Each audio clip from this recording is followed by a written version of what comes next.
आप सभी भाई बहनों का आज की आध्यात्मिक चर्चा में बहुत बहुत स्वागत है।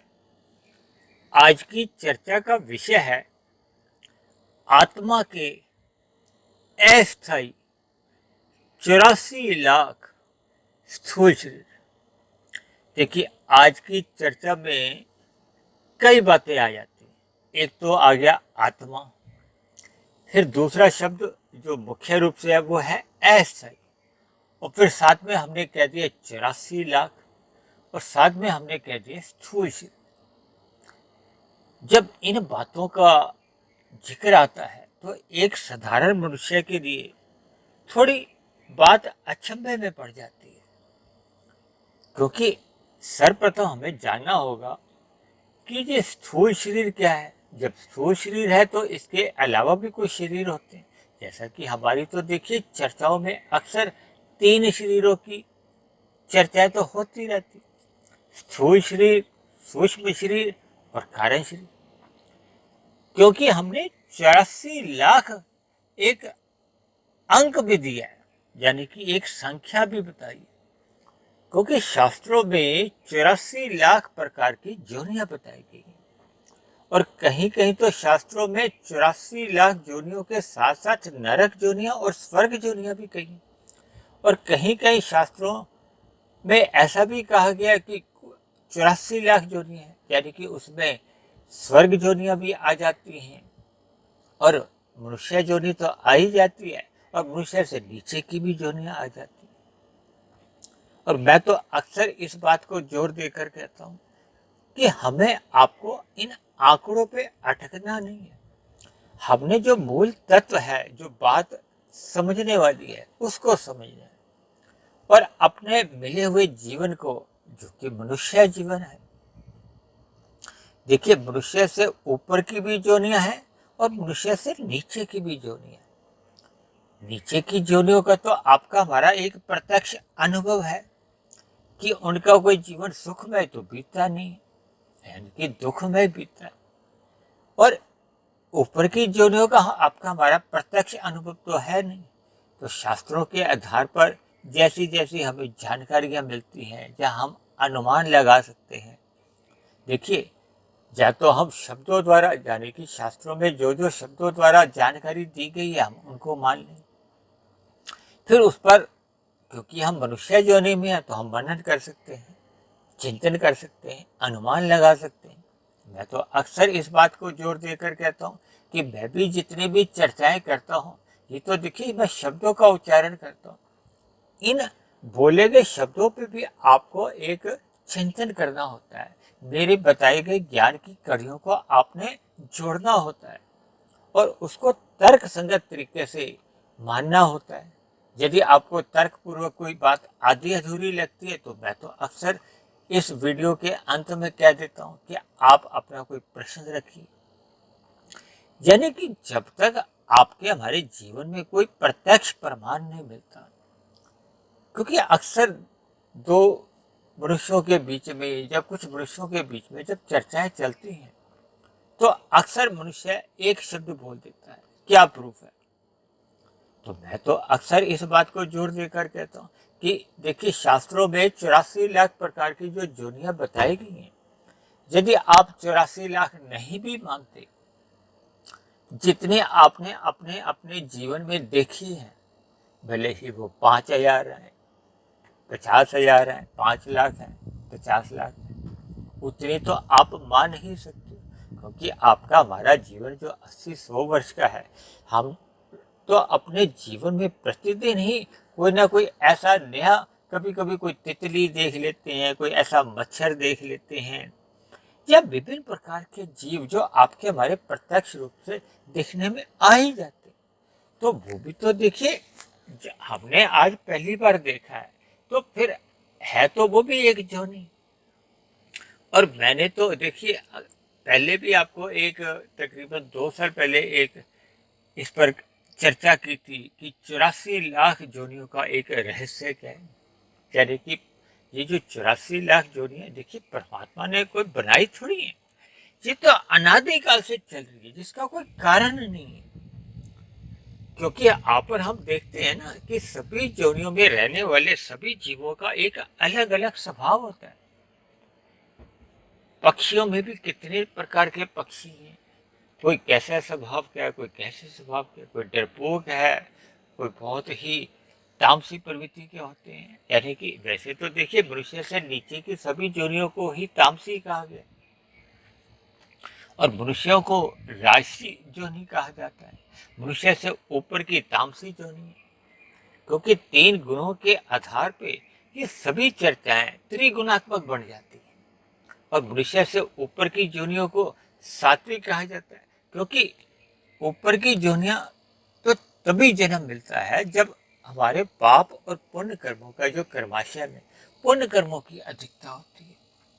हालांकि मनुष्य योनि भी मिल सकती है इच्छा रहने पे, क्योंकि ऊपर की योनियां तो देखिए एक पुरस्कार है और पुरस्कार में तो जिसकी पात्रता होती है उसकी इच्छा का भी सम्मान किया जाता है। भारत सरकार से भी कुछ लोगों को जब पुरस्कार मिलता है तो आप पुरस्कार लेने से मना भी कर सकते हैं, लेकिन क्योंकि नीचे की योनियां तो दंड रूप में है, दुख भोगे जाते हैं। क्योंकि जब मनुष्य योनि के मरते समय पाप कर्मों का कर्माशय अधिक होता है तो ना चाहते हुए भी नीचे की योनियों में तो देखिए जाना ही पड़ता है, दुख भोगने होते हैं। यानी कि अदालत में भी आपने देखा होगा, यानी कि सरकार द्वारा जब अपराधी को दंड दिया जाता है तो उसकी इच्छा का सम्मान नहीं होता कि नहीं मुझे तो ये वाला दंड नहीं चाहिए। यानी कि दंड रूप में जो भी सजा है यानी दंड है तो उसको उस जोड़ी में फिर जाना पड़ता है। ऐसे ही हम अदालतों में देखते हैं कि अगर वो दंड भोगने से मना कर देता है तो फिर पुलिस द्वारा उसको जबरदस्ती पकड़ लिया जाता है। केवल एक मनुष्य योनि ही ऐसी है जिसमें आप और हम जी रहे हैं। इसको कर्म योनि कहा गया है, साधना योनि भी कहा गया है। देखिए ये विशेष बातें हैं, क्योंकि कर्म योनि इसलिए कहा जाता है कि ऊपर की योनियां हो या नीचे की योनियां हो, ये तो भोग योनियां हैं। यहाँ पे मनुष्य योनि में ही किए गए कर्मों का फल भोगा जाता है। नीचे की योनियों में दुख रूपी फल यानी कि पाप कर्मों का फल भोगा जाता है और ऊपर की योनियों में पुण्य कर्मों का सुख रूपी फल भोगा जाता है। क्योंकि शास्त्रों में ऐसा वर्णन आता है कि देवताओं के पास तो विभिन्न प्रकार के सुख होते हैं, विशेष सुख होते हैं। और कहीं कहीं शास्त्रों को पढ़ने से ऐसा भी अनुमान लगता है कि मनुष्य योनि में जब मनुष्यों के पास एक विशेष प्रकार के सुख होते हैं तो उनको भी आप एक अच्छे दृष्टिकोण से समझ सकते हो कि क्योंकि सभी के पास तो एक सामान्य सुख ही होते हैं, लेकिन कहीं कहीं कुछ व्यक्ति भले ही वो कुल जो मनुष्यों की संख्या है उसमें बहुत ही एक छोटा अनुपात होता है, तो ऐसे लोगों के पास एक विशेष प्रकार की सुख सुविधाएं होती हैं। एक एक व्यक्ति के सुख सुविधा के लिए 50 नौकर होते हैं, 100 नौकर भी होते हैं। विभिन्न प्रकार के मनुष्य उनकी सेवा में लगे होते हैं। देखिए ये बातें तो बीच में आ गई। हमारा आपका जो अभिप्राय है कि आत्मा के अस्थायी 84 लाख स्थूल शरीर। देखिए आत्मा तत्व है चेतन, जैसे परमात्मा चेतन तत्व है वैसे ही आत्मा को एक चेतन तत्व कहा जाता है। अब सर्वप्रथम हम चेतन तत्व का एक अर्थ जान लेते हैं। देखिए जिसमें इच्छा शक्ति होती है, करने की इच्छा होती है, जानने की होती है, एक चेष्टा कर सकता है, ये सभी बातें आत्मा में होती हैं। और आत्मा को तो देखिए शास्त्रों में चित्त भी कहा है, ज्ञान स्वरूप कहा गया। सभी आत्माएं ज्ञान स्वरूप होती हैं, केवल मनुष्य की आत्मा ही ज्ञान स्वरूप हो ऐसा नहीं। क्योंकि आज आप और हम मनुष्य योनि में हैं, अगली हमारी कौन सी योनि मिलेगी ये तो वर्तमान समय में आपको और हमें भी नहीं इसका बोध, क्योंकि हमने बताया ना आत्मा के अस्थायी, क्योंकि ये मनुष्य जीवन हमें सदा के लिए नहीं मिला। देखिए हम देखते ही हैं अपने जीवन में जब जब किसी मनुष्य की मृत्यु हो जाती थी तो उसकी आयु कितनी रही होती है, 60 वर्ष, 80 वर्ष, 100 वर्ष, और कहीं कहीं कुछ अपवाद रूप में 120, 30, 35, 40 वर्ष भी हमने देखी। लेकिन शास्त्रों में कलयुग में एक औसत आयु मनुष्य की 100 वर्ष कही गई है। तो ऐसी स्थिति में क्या होता है, केवल स्थूल शरीर की मृत्यु होती है, क्योंकि एक साधारण मनुष्य को इसका बोध ही नहीं है कि स्थूल शरीर के भीतर आपका हमारा एक सूक्ष्म शरीर होता है, एक कारण शरीर होता है। आत्मा और परमात्मा से तो लोग परिचित हैं। परमात्मा का और आत्मा को चेतन तत्व कहा जाता है, जो कि जन्म मरण से रहित है। जबकि आपके हमारे स्थूल शरीरों को तो देखिए जन्म होता है और मृत्यु होती है। तभी तो हम लिखते हैं ना, कई जगह कोई फार्म भरते हैं तो जन्म तिथि लिखते हैं। कहीं कहीं कुछ ऐसे भी बैंकों में लिखना होता है कि किसी के मरने की तिथि लिखनी होती है। यानी ये सभी बातें स्थूल शरीर के लिए कही जाती है। शास्त्रों में कहा गया है, क्योंकि ये ऐसा स्थूल शरीर इसलिए कहा जाता है कि आपके हमारे स्थूल शरीर की मृत्यु होती है, इसलिए ये आत्मा के अस्थायी 84 लाख जोनियां बताई गई हैं या शरीर बताई गई, क्योंकि आपके हमारे भीतर जो सूक्ष्म शरीर है और कारण शरीर है, उसकी प्रकृति द्वारा कोई मृत्यु नहीं होती, इसलिए उनको उस अस्थायी से ना लेकर स्थायी समझा जाता है। वैसे तो देखिए वो शरीर भी कोई स्थायी नहीं, क्योंकि अगर मनुष्य योनि में हम साधना करते जाते हैं और परम पिता परमेश्वर को पा जाते हैं, यानी कि हम स्थूल शरीर के रहते रहते अपना सूक्ष्म शरीर और कारण शरीर समाप्त कर जाते हैं। देखिए एक होता है समाप्त होना, एक होता है समाप्त करना, दोनों में अंतर है। स्थूल शरीर को हम समाप्त भी करते हैं, क्योंकि जो लोग आत्महत्या कर देते हैं या हत्या करते हैं, आज हमारा वो विषय नहीं है, लेकिन स्थूल शरीर की मृत्यु तो अवश्य ही होती है। लेकिन सूक्ष्म शरीर और कारण शरीर को पहले हम समझ लेते हैं। ये हमारे मरने के बाद भी बने रहते हैं, क्योंकि 84 लाख जोड़ियों में जो जन्म मिलता है उसका आधार क्या है, वो आपके हमारे मनुष्य योनि में किए गए कर्म होते हैं, पाप और पुण्य, और उससे बने हुए जो हमारे संस्कार होते हैं। क्योंकि हम जितने भी कर्म करते हैं, शास्त्रों में कहा गया ना, विधि निषेध, विधि का मतलब होता है जो शास्त्रों में कहा गया कि मनुष्य को ये कर्म करने चाहिए, इनको पुण्य कर्म कहा जाता है, और जिनको मना किया वो निषेध कर्म है। देखिए यातायात में भी सरकार द्वारा ऐसे बोर्ड लगे होते हैं ना, जहाँ जाना निषेध है, वहां जाओगे तो फिर आपका चालान कटता है।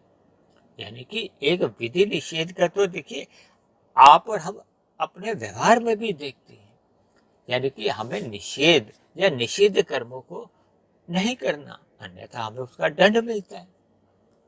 और देखिए आत्मा क्योंकि चेतन तत्व है, परमात्मा को तो परम चेतन कहा जाता है। परम शब्द केवल एक सत्ता के लिए आता है, क्योंकि परमात्मा तो एक ही है, भले ही हम उसके अलग अलग रूप देखते हैं, अलग अलग अवतार हमने अपने शास्त्रों में पढ़े हैं, लेकिन परमात्मा की एक ही सत्ता है। अगर हम दो मानेंगे या तीन मानेंगे तो फिर वो एक सर्वोच्च सत्ता सर्वोत्तम नहीं हो सकती ना, एक ही सत्ता होती है। इसीलिए परम शब्द आता है, परम शब्द किसी एक सत्ता के लिए आता है। जबकि आप और हम तो देखिए एक सामान्य आत्मा है, आप भी आत्मा हो, मैं भी आत्मा हूँ, पेड़ पौधे कीड़े मकोड़े कीट पतंगे पक्षी पशु, ये 84 लाख प्रकार की विभिन्न ध्वनियां हैं। इसमें भी शास्त्रों का अलग अलग उनमें वर्णन आता है कि कितने प्रकार के पेड़ पौधे हैं। आज हमारा वो विषय नहीं है। जिन भाई बहनों को इसमें विस्तार में जाना हो तो वो 84 लाख जोड़ियों के रहस्य की जो एक वीडियो है, तकरीबन 2 सवा 2 साल पहले हमने बनाई थी, उसको सुन सकते हैं।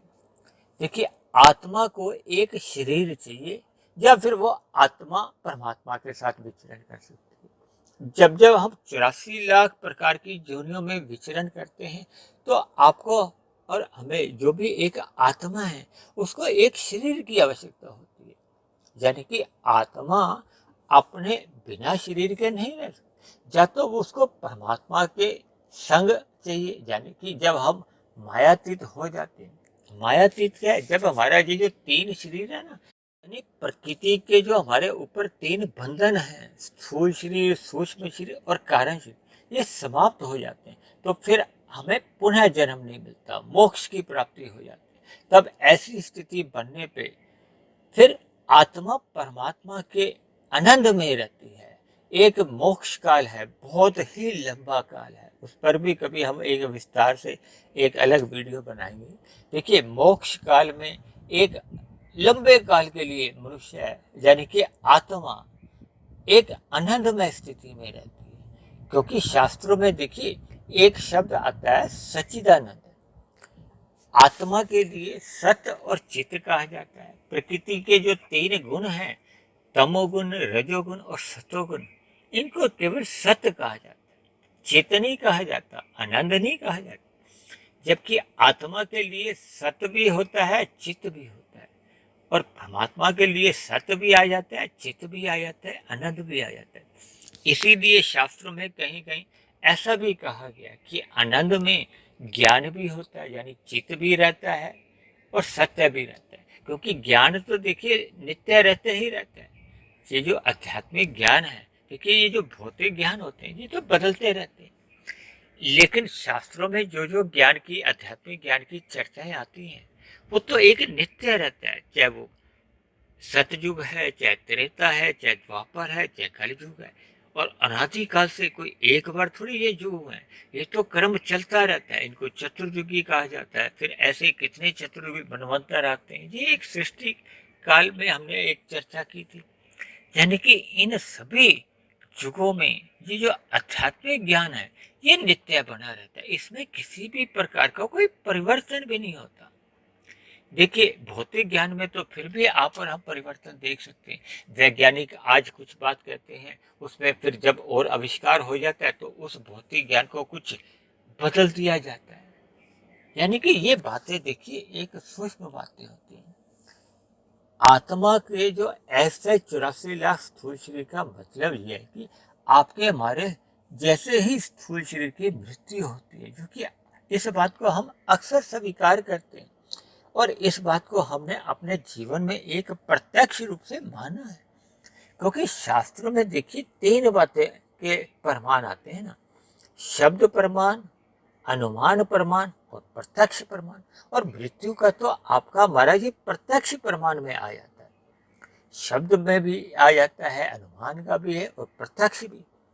जबकि शास्त्रों का जब हम अध्ययन करते हैं, या आप मेरी वीडियो को जो कि आध्यात्मिक ज्ञानात्मक चैनल पे प्रतिदिन ब्रह्म मुहूर्त में प्रसारित होती है, इनको भी सुनते हो तो ये तो शब्दों द्वारा एक ज्ञान मिलता है। इन शब्दों द्वारा सुने गए ज्ञान पे जब आप चिंतन करते हो कि कैसे कैसे इन बातों को कहा गया है, फिर उस पर आप मनन करते हो, उस पर तर्क पूर्वक, एक युक्ति संगत, एक बुद्धि पूर्वक आप तोलते हो, तो वो आपका एक अनुमान होता है। और जो बातें आप प्रत्यक्ष रूप से मान लेते हो तो वो आपके जीवन का प्रत्यक्ष प्रमाण मानी जाए। उसी में ही ये मृत्यु जो स्थूल शरीर की होती है ये आपके हमारे प्रत्यक्ष देखने में आती है। जबकि एक साधारण मनुष्य का स्वभाव है, कोई आदमी चाहता नहीं है कि उसको अस्थायी चीज मिले, यानी वो पक्का चाहता है। देखिए, आजकल जैसे कोरोना काल चल रहा है, आपने हमारे जीवन में कितनी ही मृत्युएं देखी है। हम मृत्यु से बचने के लिए अक्सर अपना धन संपदा लगा देते हैं। सभी आदमी बचना चाहते हैं, भले ही मरने के बाद जो उसकी अगली गति होनी है वो भले ही और अधिक सुखपूर्वक होनी हो, लेकिन फिर भी प्रत्येक जीव, मनुष्य ही नहीं, चाहे पशु हो, पक्षी हो, वो मृत्यु से भयभीत रहता है। यानी कि मृत्यु कोई नहीं चाहता, सभी मिले हुए शरीर को ही स्थायी रखना चाहते हैं। इसीलिए तो देखिए इतने अस्पताल जो दिन प्रतिदिन खुलते जा रहे हैं, यानी कि हम अपने स्थूल शरीर को एक स्थायी रखना चाहते हैं। लेकिन आत्मा के अस्थायी 84 लाख स्थूल शरीर का मतलब ही ये है कि आपका हमारा जो मिला हुआ स्थूल शरीर है ये स्थायी नहीं है, स्थायी नहीं है। इसलिए इस स्थूल शरीर के केवल सुख सुविधा, स्वाद, सम्मान, सत्ता के लिए हम अपने जीवन में यदि पाप कर्म करते हैं तो फिर हमारा जो एक बड़ा भविष्य बिगड़ जाता है। ये जो 84 लाख प्रकार की जो जोनियां का एक वर्णन आता है, ये किस आधार पे मिलती है? ये शास्त्रों में कहा गया है ना कि आप और हम अपने जीवन में जैसे जैसे कर्म करते हैं, क्योंकि देखिए, मनुष्य से नीचे की जोनियां हो या मनुष्य से ऊपर की जोनियां हो, उन जोनियों में की गई क्रियाएं, कर्म, जो भी नाम दो, वो लिखी ही नहीं जाती। चाहे वो पाप कर्म करें, चाहे वो पुण्य कर्म करें, उनके लिखे नहीं जाते। देखिए, एक कुत्ता बिल्ली लड़ते हैं, कुत्ता चूहे को खा जाता है, बिल्ली चूहे को खा जाती है, चूहा कोई और जीव को खा जाता है, या जंगल में आप देखते ही हो, बड़ा जो बलवान पशु होता है वो छोटे पशु को, कमजोर पशु को खा जाता है। तो उन पे कोई हत्या के आरोप नहीं लगते। यानी कि मनुष्य के अलावा जितनी भी नीचे की जोड़ियों में आप और हम देखते ही हैं, उनकी जितनी भी क्रियाएं होती हैं वो कर्म नहीं कहलाती, क्योंकि वो लिखी ही नहीं जाती। शास्त्रों में कहा गया है कि ऐसी सभी क्रियाएं ये प्रकृति की प्रेरणा से ही होती है। और जबकि मनुष्य से ऊपर की जोनियों की द्वारा जितनी भी क्रियाएं होती हैं, क्योंकि शास्त्रों में वर्णन आता है, ये जो पृथ्वी, जल, अग्नि, वायु, आकाश द्वारा विभिन्न जो एक शक्तियां द्वारा आप और हमारे जीवन का एक सुखमय बनाने के लिए होती है। देखिए, वर्षा होती है या विभिन्न प्रकार का, जैसे सूर्य का प्रकाश हमें मिलता है। सूर्य के प्रकाश के बिना तो आपका हमारा जीवन एक संभव ही नहीं है। हम, हमारी जो प्राण शक्ति है, हम सांस लेते हैं, यानी ये विभिन्न चीजें, ये एक देवी देवताओं द्वारा शास्त्रों में कहीं कहीं ऐसे विस्तार से वर्णन आते हैं कि इन देवी देवताओं को एक विशेष प्रकार की शक्तियां परमात्मा द्वारा दी गई। भले ही इन देवी देवताओं द्वारा जितनी भी क्रियाएं होती हैं, उनका भी कोई पुण्य कर्मों का क्रमाशय नहीं बनता, वो भी केवल परमात्मा की प्रेरणा से ऐसी सभी क्रियाएं संपन्न होती। लेकिन शास्त्रों में कहा गया कि ये जो मनुष्य जोनि आपको और हमें मिली हुई है, ये जो विधि निषेध कहा गया केवल मनुष्य के लिए ही है। यानी कि हम अपने जीवन में सकाम भाव से जैसे जैसे कर्म करते हैं, आपके हमारे कार्य शरीर में उसका क्रमाशय बनता है, लेखा जोखा लिखा जाता है। जैसे देखिए, हम अपने अपने खाते बनाते हैं ना, तो उसमें लिखा होता है हमें किससे कितना पैसा लेना है, किसी से देना है। बैंकों में भी ये विभिन्न आर्थिक गतिविधियों में इस प्रकार के शब्दों का आता है ना, डेबिट क्रेडिट। तो ऐसे ही आपके हमारे देखिए कार्य शरीर में एक कर्माशय बनता है। हम जैसे जैसे प्रतिदिन कर्म करते रहते हैं। देखिए, ये तो परमात्मा की व्यवस्था है, प्रकृति द्वारा एक ऐसा यंत्र है कि उसमें आपके हमारे कार्य शरीर में एक कर्माशय बनता है। हम जितनी भी क्रियाएं करते हैं, यदि हमारी क्रियाओं द्वारा अन्य जीवों को सुख मिलता है और वो शास्त्रों के अनुसार है, तो वो पुण्य कर्मों का कर्माशय बनता है। और यदि हमारी किसी क्रिया द्वारा उनको दुख मिलता है, निषिद्ध कर्म कहलाते हैं जो शास्त्रों में, तो उनसे हमारा पाप कर्मों का कर्माशय बनता है। आज हमारी इसकी भी कोई चर्चा नहीं है। तो ये जो पाप और पुण्य कर्मों का आपका हमारा कर्माशय बनता जाता है, ये लिखा जाता है। देखिए, कुछ कर्मों के तो हम फल हफ्ते में, 10 दिन में, महीने में, 2 साल में भुगत लेते हैं। लेकिन कुछ ऐसे कर्म होते हैं जिनका फल आने में अभी समय लगता है और आपके हमारे स्थूल शरीर की मृत्यु हो जाती है। यानी कि जिन कर्मों के अभी फल आने शेष रहते हैं, वो पक्के नहीं होते। देखिए, जैसे विभिन्न प्रकार की फसलें होती हैं, कोई महीने में फसल अपना फल देती है, कोई 6 महीने में देती है, कोई साल में देती है, कोई 10 साल में, कोई 50 साल में।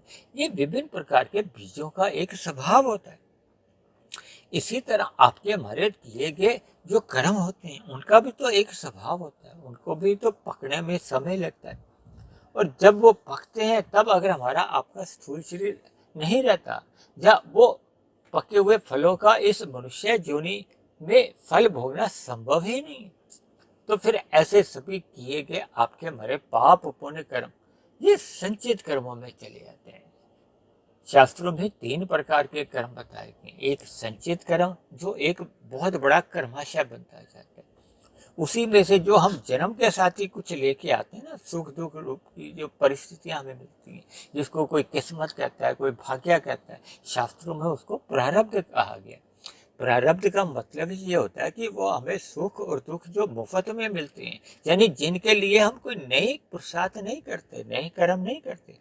सुख भी हो सकते हैं, वो दुख भी हो सकते हैं, तो वो प्रारब्ध के हमारे फल होते हैं। जैसे कभी कभी आपने देखा होगा ना, हम 100 रुपये की मेहनत करते हैं और हमें 500 रुपये का फल आ जाए, तो 400 रुपये का जो अतिरिक्त फल पुराने प्रारब्ध, मतलब पहले के जन्म में जो हमने कोई पुण्य कर्म किए थे, उसका फल आता है।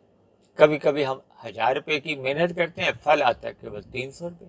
तो ऐसे में 700 रुपये का जो एक नुकसान है, दुख है, वो पुराने मनुष्य योनि में किए गए दुख रूपी पाप कर्म का एक फल होता है। देखिए, ये बहुत सूक्ष्म बातें हैं और अक्सर हम इन बातों की भी चर्चाएं अलग अलग विषयों को लेते रहते हैं, लेकिन आज हमारी चर्चा केवल इसी बात पे आधारित है कि हमारे आपके ये जो शरीर हैं, ये अस्थायी हैं।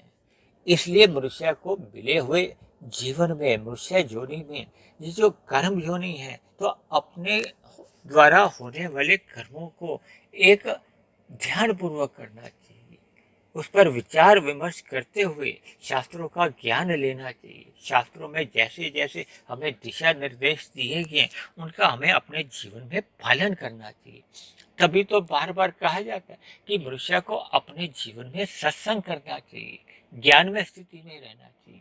देखिए, मनुष्य अगर बेमन से सत्संग करता है, तो ये शास्त्रों की सूक्ष्म बातें समझ नहीं आती। एक साधारण मनुष्य, बच्चा हो, प्राइमरी स्कूल का हो या और उच्च शिक्षा ले रहा हो, यदि वो अपनी पुस्तकों का भौतिक ज्ञान लेने में ध्यान नहीं रखता, तो फिर वो तो फेल हो जाता है। ऐसे ही हम शास्त्रों का अध्ययन नहीं अगर करते, हम इन वीडियो को भी अगर ध्यान से नहीं सुनते, समझते नहीं है, या अपने जो भी भ्रम होते हैं उनका निवारण नहीं चाहते, तो फिर आपका हमारा ज्ञान अधूरा होता है। अधूरे ज्ञान में क्या होता है? देखिए, जब प्रकाश ही सही नहीं होता, शाम को जब लाइट नहीं रहती अगर, तो हम दिया जलाते हैं, मोमबत्ती जलाते हैं, विभिन्न उपकरणों द्वारा हम प्रकाश करते हैं, ताकि आपके हमारे स्थूल शरीर को प्रकाश मिले, हम अपनी क्रियाओं को कर सकें। और यदि अंधकार रहेगा, क्योंकि अज्ञानता को अंधकार से भी जोड़ा जाता है, और अंधकार होने पे हम अपनी क्रियाओं को सही से नहीं कर पाते, हमें ठोकरें लगती। देखिए, आप सभी भाई बहनों ने अपने जीवन में कभी ना कभी ऐसा पल आया होगा जब आपने सुई में धागा डाला हो। जब हम सुई में धागा डालते हैं, तो क्या अंधेरे में डाल पाते हैं? हमें अच्छी रोशनी चाहिए होती है, और कभी कभी तो हम दिन में भी एक सूर्य के प्रकाश के बाद वरांडे में आ जाते हैं सुई में धागा डालने के। यानी कि जितनी सूक्ष्म बातें होती हैं, हमें तभी समझ में आती हैं जब हम विशेष ज्ञान की स्थिति में रहते हैं। और परमात्मा ने तो आपको और हमें ये एक विवेक शक्ति दी है। हम जितना जितना अपनी बुद्धि को सात्विक बनाते हैं, देखिए, भौतिक ज्ञान लेने के लिए तो बुद्धि की जरूरत होती है। शास्त्रों का ज्ञान बुद्धि पूर्वक हमें सही सही समझ नहीं आता। देखिए, जैसे ये 3 गुण है, तमोगुण, रजोगुण और सतोगुण। इनमें तमोगुण से 10 गुना अच्छा रजोगुण कहा गया है, रजोगुण से 10 गुना अच्छा सतोगुण कहा गया है। तो जब मनुष्य सतोगुण में ही ज्ञान में स्थिति में रहता है, तो फिर उसके अंदर एक विवेक शक्ति जागृत होने लगती है। विवेक शक्ति जैसे जैसे जागृत होती जाती है, तो फिर ये हमें आत्मा का, परमात्मा का या प्रकृति के इन 3 गुणों का एक सूक्ष्म ज्ञान का बोध होने लगता है।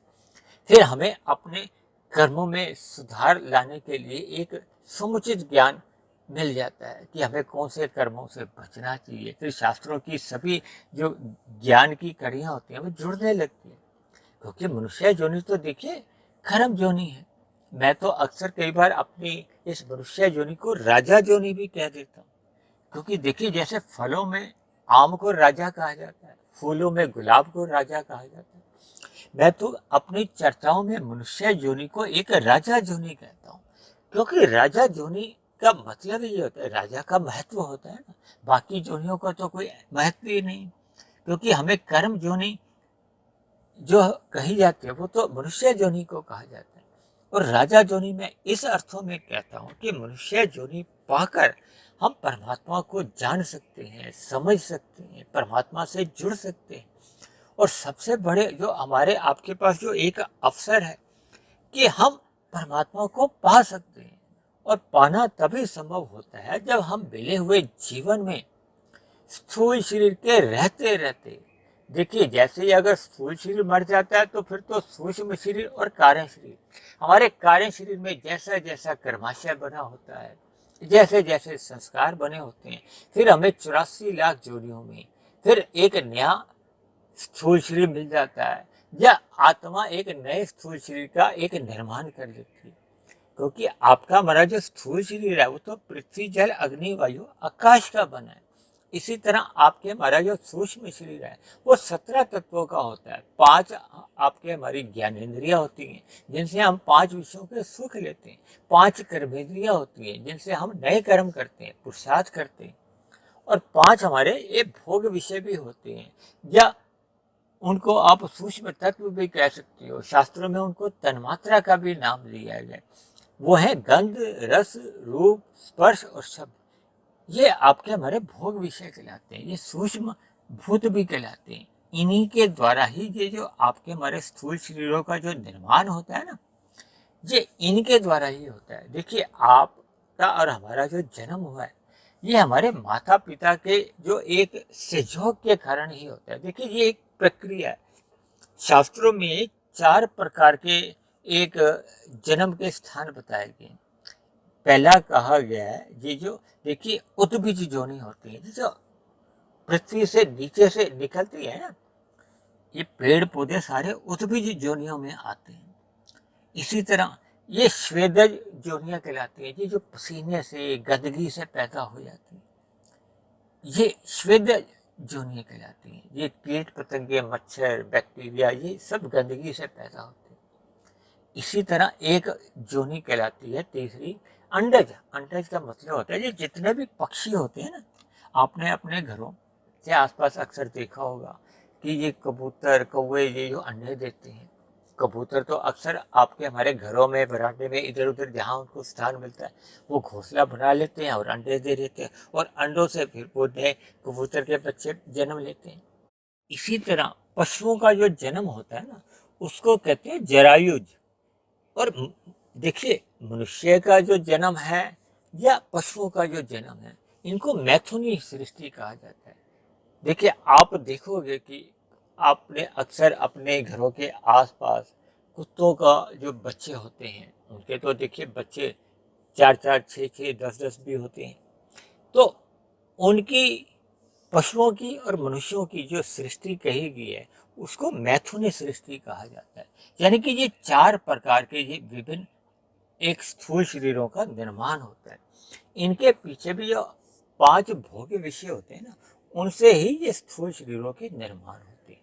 यानी कि कुल मिलाकर देखिए आप 84 लाख जोनियां मानो या कम मानो, देखिए ये जितने भी प्रकार के ये जो पेड़ पौधों में आती हैं, कितने प्रकार की वनस्पति हैं, जड़ी बूटियां हैं, ये जो कितने प्रकार के फल हैं, सब्जियां हैं, ये जो आप और हम अपने जीवन में व्यवहार में इस्तेमाल करते हैं, अपना खाना पीना हमारा भोजन है।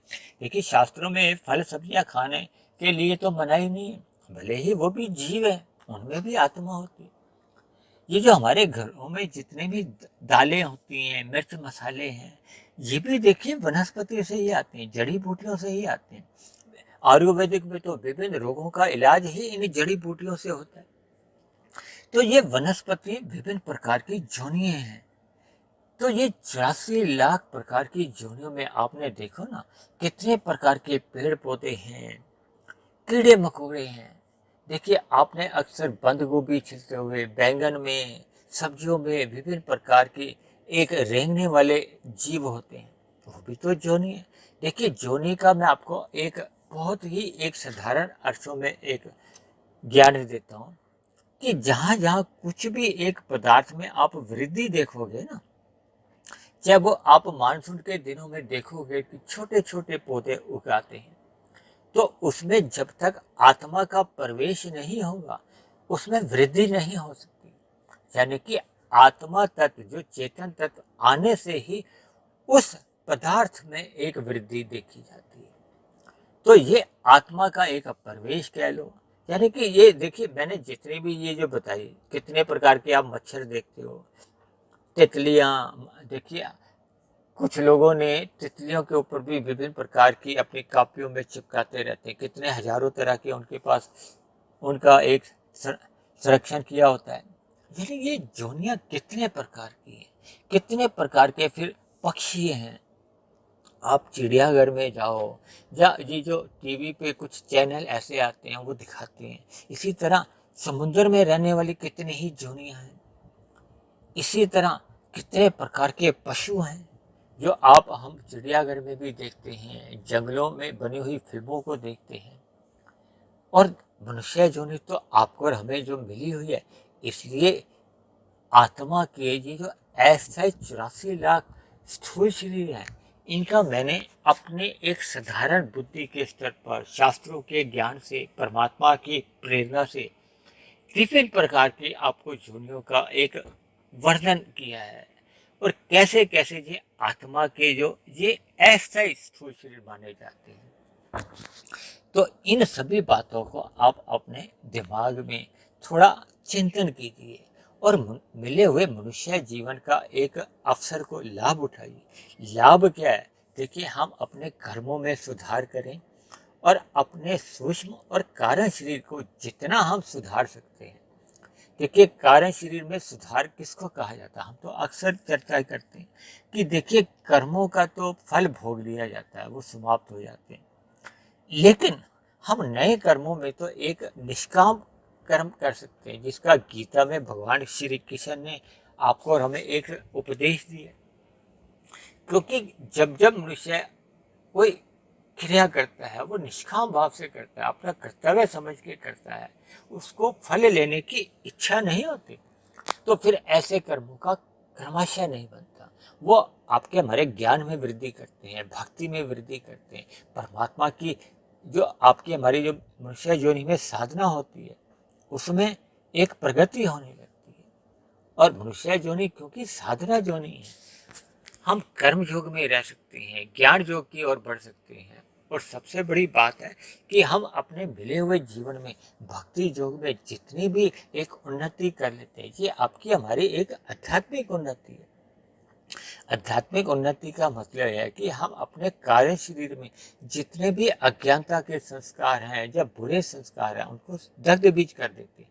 क्योंकि संस्कारों से ही हमारे सूक्ष्म शरीर मन बुद्धि में फुरने जाते हैं, स्मृतियाँ आती हैं। वो स्मृतियाँ फिर हमारे स्थूल शरीर को प्रेरित करते हैं, ये कर्म करो, ये कर्म करो। और कभी कभी तो बुरे संस्कार ऐसे बने होते हैं, वो पाप कर्म करने को बाध्य भी कर देते हैं।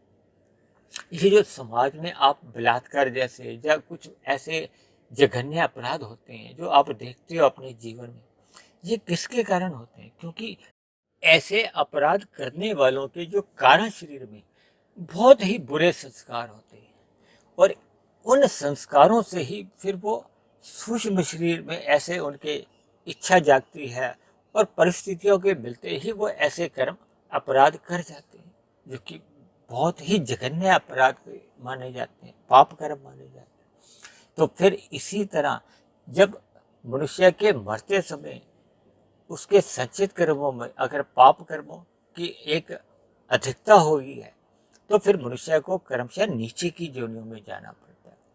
और यदि उसके पुण्य कर्मों की अधिकता है, पाप कर्मों की न्यूनता है, और इच्छा रहने पे फिर ऊपर की जोनियों में जन्म मिल सकता है। और यदि मनुष्य योनि का ही जन्म उसको चाहिए, तो इसकी कम से कम जो योग्यता शास्त्रों में कही गई है वो है पाप और पुण्य कर्मों की कम से कम तुल्यता रहनी चाहिए। और पुण्य कर्मों की अगर अधिकता है तब भी इच्छा रहने पे मनुष्य योनि मिल जाती है। तो मनुष्य योनि के रहते रहते हम जितनी साधना अपनी कर लेते हैं वो आपकी हमारी मरने पे भी सुरक्षित बनी रहती है। तो आज की चर्चा को मैंने आत्मा के जो अस्थायी 84 लाख प्रकार के जो स्थूल शरीरों पे थोड़ा सा आपको प्रकाश डाला है, ताकि आप और हम अपने मिले हुए जीवन में मनुष्य योनि के महत्व को समझ जाए और इन विषय भोगों के लिए या स्थूल शरीर की विषय भोगों के लिए पाप कर्मों से तो अवश्य ही बचे, क्योंकि आप और हम अपने जीवन में एक सीमित सांसें लेकर जन्म लेते हैं और आप और हम चाहे आध्यात्मिक उन्नति करते हैं चाहे जीवन में भौतिक उन्नति करते हैं, क्योंकि कलयुग में तो देखिए एक साधारण मनुष्य भौतिक उन्नति करने के लिए ही ये सभी पाप पुण्य कर्म करता रहता है, जबकि आध्यात्मिक उन्नति करने का ये मनुष्य जीवन या मनुष्य योनि एक सुअवसर है। इस अवसर का हमें लाभ उठाना चाहिए, यानी कि हमें मिले हुए जीवन में जितनी अधिक हम आध्यात्मिक उन्नति कर लेते हैं वो आपकी हमारी सुरक्षित बनी रहती है। फिर उस आध्यात्मिक उन्नति के आधार पे ही फिर हमें अगली मनुष्य योनि मिलने का एक सुनिश्चित स्थिति बढ़ जाती है। ऐसे में अगर हमने आध्यात्मिक उन्नति कर रही होती है तो हमें अच्छे माता पिता के यहाँ जन्म मिलता है, अच्छे गुरुजन मिलते हैं, अच्छे वातावरण में हमें और अधिक आध्यात्मिक उन्नति करने के अवसर मिलते हैं। इसलिए मेरी आप सभी भाई बहनों से विनती है कि मिले हुए मनुष्य योनि के अवसर को यूं ही इन भौतिक उपलब्धियों के लिए नहीं गंवाना चाहिए। देखिए स्थूल शरीर की आवश्यकता है, इस बात से तो शास्त्रों में भी इनकार नहीं किया गया, लेकिन इन स्थूल शरीर की आवश्यकताओं से अधिक जब मनुष्य भोगों में लिप्त होता है तो फिर उसमें इन विषय भोगों को भोगने की इच्छाएं जागती है, फिर वो व्यसनी बन जाता है, परमात्मा आ जाता है, आलस्य आ जाता है, फिर आलस्य के रहते रहते वो नए कर्म करता नहीं है, फिर अन्य जीवों के साथ वो छल कपट ठगी जैसे अपराध करने लगता है, पाप कर्म करने जाता है, जिससे मनुष्य का फिर जीवन अधोगति की ओर जाता है। इसलिए मेरी आप सभी भाई बहनों से विनती है कि मिले हुए जीवन में अपना सतोगुण बढ़ाने के लिए सतोगुणी साहित्य पढ़ते रहिए, तमोगुण का एक मर्यादा में नींद के लिए ही संग करना चाहिए और सुबह विशेष रूप से ब्रह्म मुहूर्त का संग अवश्य ही करना चाहिए, ताकि उस ब्रह्म मुहूर्त में या प्रकृति का जो एक सतोगुण का जो एक शुद्धतम समय होता है उसमें साधना को एक गति देनी चाहिए, परमात्मा से जुड़ना चाहिए, क्योंकि मनुष्य जीवन में हम जितनी भी आध्यात्मिक उन्नति कर लेते हैं वो आपकी हमारी एक सुरक्षित बनी रहती है। तो ऐसी सभी शुभ स्थितियाँ आपके जीवन में भी बने, आपके जीवन में भी आध्यात्मिक उन्नति अग्रसर हो, आपका मिला हुआ जीवन सफल हो, सार्थक हो। इन्हीं शुभ कामनाओं के साथ अब आज की चर्चा को अब हम यहीं विश्राम देते हैं। आप किसी भाई बहन का आज की चर्चा के प्रति कोई प्रश्न हो, कोई मेरी कही गई बात आपको समझ में नहीं आई हो या मेरी कही गई बातों पे आपको कोई तर्क संगत कोई आपकी आपत्ति हो, तो आप अपनी शिकायत आपत्ति किसी भी प्रकार का कोई प्रश्न हो या आपके मेरे आध्यात्मिक ज्ञानात्मक चैनल के प्रति कोई सुझाव हो, इन सभी बातों के लिए आप नीचे कमेंट्स बॉक्स पर जाकर लिख सकते हैं। और यदि परमात्मा की प्रेरणा से मेरे प्रयासों द्वारा ये जो ब्रह्म मुहूर्त में प्रतिदिन एक नई वीडियो बनती है जो कि आध्यात्मिक विषयों पर ही आधारित होती है, ये आपके जीवन में एक सकारात्मक परिवर्तन लाने में सफल हो रही हो, परमात्मा में आपकी प्रीति जग गई हो, आपकी दिनचर्या में एक कर्मों में सुधार आने लगा हो, तो ये सभी परिवर्तन यदि आपके जीवन में आ रहे हैं तो मेरी आप सभी भाई बहनों से विनती है कि आप मेरे इस आध्यात्मिक ज्ञानात्मक चैनल सुधीर भाटिया फकीर को आप स्वयं भी सब्सक्राइब करें व अन्य जिज्ञासु भाई बहनों को भी इस आध्यात्मिक ज्ञानात्मक चैनल से जोड़ने का प्रयास करें, ताकि समाज में हमें एक सतोगुणी वातावरण में जीवन जीने का एक अनुभव हो, आनंद मिले। ऐसी सभी शुभ स्थितियाँ आप सभी भाई बहनों के जीवन में भी बने। तो आज की चर्चा को अब हम यहीं समाप्त करते हैं। कल फिर मिलते हैं एक नए विषय को लेकर, एक नए संदेश के साथ। तब तक आप सभी भाई बहनों का बहुत बहुत धन्यवाद।